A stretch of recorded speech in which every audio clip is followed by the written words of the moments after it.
और ये जो कॉन्फ्लिक्ट है रूस और यूक्रेन के बीच, अगर दोस्तों आप गंभीरता से और बहुत ध्यानपूर्वक इस कार्यक्रम को सुनिए, बहुत सारे आपके जो सवाल हैं, मैं उम्मीद करता हूं कि बहुत लोग हिंदुस्तान में पूछते हैं कि ये कॉन्फ्लिक्ट है क्या। तो कॉन्फ्लिक्ट से ही पर्दा हटाने की हम कोशिश कर रहे हैं, लेकिन साथ साथ जिस वक्त हम लोग ये कार्यक्रम कर रहे हैं, आपको एक आधिकारिक तौर पर मैं बता दूं कि भले दुनिया के टेलीविजन चैनल्स जो भी बोल रहे हों, अभी भी रूस और यूक्रेन के बीच युद्ध की शुरुआत नहीं हुई है। कोई युद्ध नहीं है।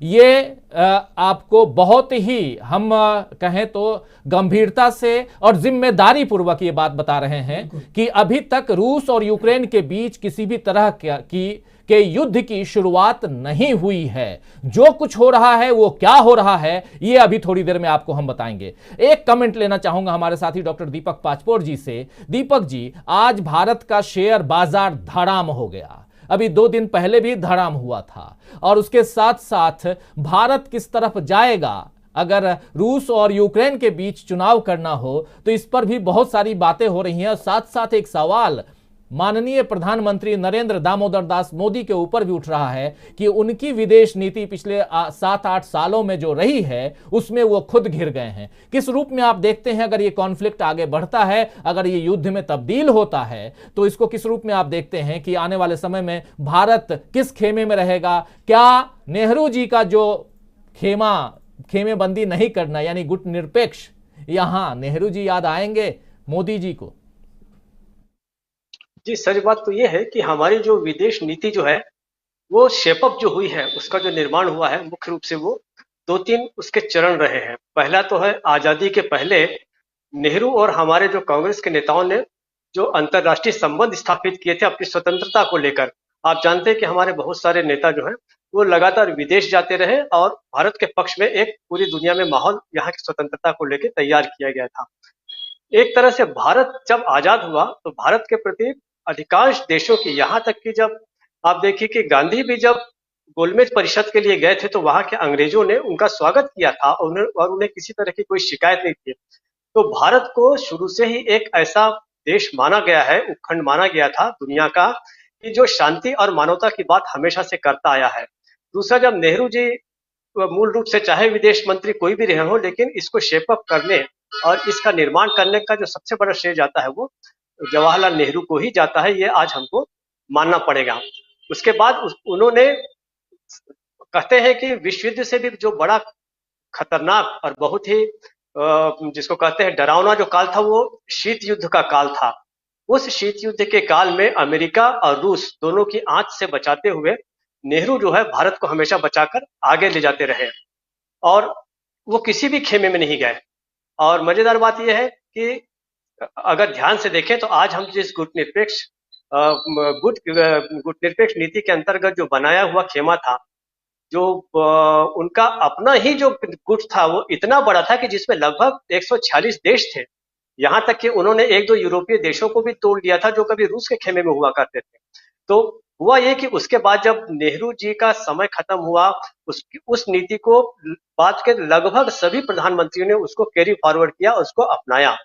लेकिन 2014 में जब एक जो हम नया हमारी राजनीति का जो नया कालखंड देख रहे हैं नरेंद्र मोदी के नेतृत्व में, उसमें पुरानी सारी चीजों को नकारने का एक बड़ा जबरदस्त ऐसा ट्रेंड चला कि सोच विचार के बिना ही हर चीज को नकार दिया जाए, 2014 की पहले की हर चीजों को।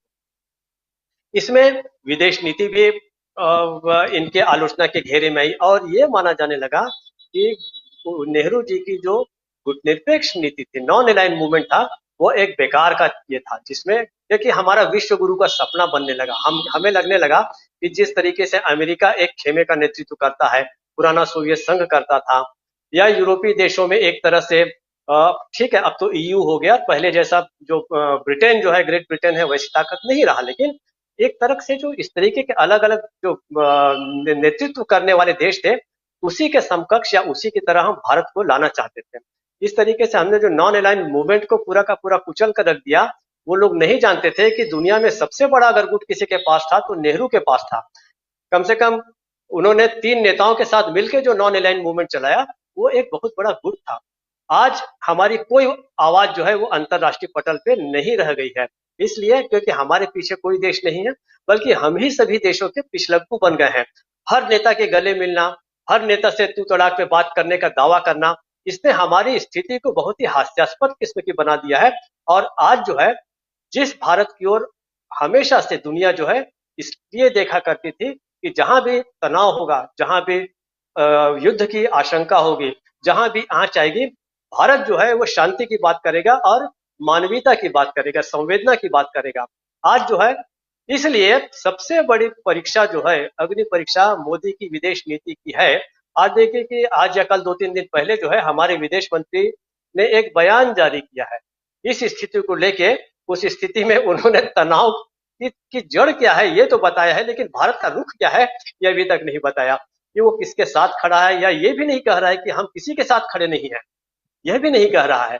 उसका कारण यह है कि आपने इतने लोगों से हर हर तरह के राष्ट्राध्यक्षों के आप इतने गले मिल चुके हैं या गले पड़ चुके हैं कि आपको समझ में नहीं आ रहा है कि अब हमें किधर जाना है। आज अगर हमारा पुराना वक्त रहता, पुरानी विदेश नीति रहती, तो हम शांति की बात कर सकते थे और हमारी बातों को सुना जाना था। अगर हम इसका देखें कि भारत पर क्या प्रभाव, तो इसको केवल इतने में नहीं देखा जाना चाहिए कि हमारे कुछ जो छात्र हैं वो यूक्रेन में पढ़ रहे हैं, हो सकता है कि तनाव बढ़ जाए, मान लो हाइपोथेटिकल कि युद्ध जाए। हालांकि उम्मीद अभी भी है कि शायद ये युद्ध नहीं होगा, टल जाएगा, क्योंकि इस समय दुनिया जो है कोरोना काल से निकली है और कोई बहुत बड़ा खर्च उठाने की स्थिति में बिल्कुल नहीं है। मुझे नहीं लगता कि फिलहाल युद्ध की स्थिति में कोई भी देश, क्या पूरी दुनिया नहीं है, और शायद रूस भी नहीं है। मान लो कि ये इसकी आंच और फैली तो हमारे रूस में भी बहुत ज्यादा काफी छात्र पढ़ रहे हैं, उन पर भी आंच आएगी, उनको लौटना पड़ेगा, वो एक अलग मामला है। दूसरा, मैं इस चीज को इस स्थिति से भी नहीं देख रहा हूँ, इस नजरिए से भी नहीं देख रहा हूँ कि यूक्रेन से हमारा कुछ लगभग $2 बिलियन का चीजें आती हैं, हम उनको कुछ 700-800 मिलियन कुछ सामान भेजते हैं, जिसमें वहां से कुछ खाद आती है, हमारी जो जो न्यूक्लियर एनर्जी है उसके कार्यक्रम में कुछ असर पड़ेगा, ये महत्वपूर्ण नहीं है। वस्तुओं के रूप में हमें किसी देश के संबंधों को नहीं देखा जाना चाहिए, लेकिन दुर्भाग्य ये है कि आज जब भी कहीं भी दुनिया में कोई भी तनाव होता है तो हम सबसे पहले ये देखते हैं कि हमारा बिजनेस कितना प्रभावित होगा। हम सिर्फ हमारा हम देश जो है तो हम केवल बिजनेस नहीं है, भारत जो है एक अलग तरह का देश है, तो भारत भारत पर पड़ने वाले प्रभाव को उसी रूप में देखा जाना चाहिए। कितने का आयात रुक जाएगा, निर्यात रुक जाएगा, ये तो आने जाने वाली चीज है जो उसकी घटत बढ़त होती रहती है।